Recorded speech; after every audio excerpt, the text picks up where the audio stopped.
Tilakwadi first gate ते third gate पर्यंत काटेरी फुलांची झाडे संपूर्ण फुटपाथ व्यापून रस्त्यावर आल्याने रहदारीवर अडथळा निर्माण होत आहे।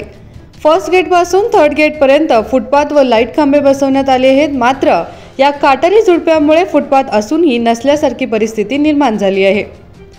रेल्वे फाटकावरती संरक्षण भिंत म्हणून बसवली गेली आहे, पण या भिंती काटेरी वेलींनी व्यापून गेली आहेत। रविवारच्या वादळी पावसामुळे सुसाट वाऱ्यामुळे हे झुडपे आता मुख्य रस्त्यावर आली आहेत।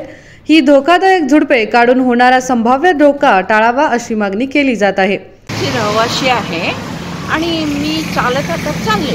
परवा काय पाऊस झालं तेव्हापासून इथं साईडला तुम्ही झाडं जे काय लावलं आहे ते सगळं पावसाचं ह्याच्यासाठी खाली पडले आणि चालत जाणाऱ्यांना, वाहन जाणाऱ्यांना सगळ्यांनाच त्रास व्हायला लागले। तर आपण इथं लक्ष देऊन थोडंसं लवकर ते बाजूला काढलं, जाणाऱ्या येणाऱ्यांना अवकाश करून दिलं तर बरं होईल असं मला वाटते। लवकरात लवकर आपण ॲक्शन घ्यावं हे मी विनंती करते। कुठूनपर्यंत हे पडले झाडं?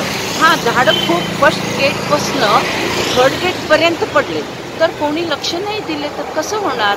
आम्ही चालत जाणारे कसं जाणार? शेजारी सगळं वाहन वगैरे जात असतात, ॲक्सिडेंट झालं, आमच्या अंगावरनं फास्ट असतात, अंगावरनं गेलं तर आम्ही काय करणार? कोण जबाबदार ह्याला?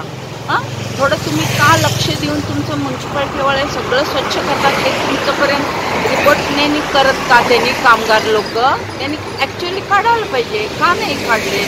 थोडंसं लवकर करा म्हणून विनंती करते। संबंधित अधिकाऱ्यांनी याकडे लक्ष देऊन ही काटेरी झुडपे काढण्याची मागणी होत आहे। महादेव पवार, कन्नड अम्मा न्यूज नेटवर्क, बेळगावी।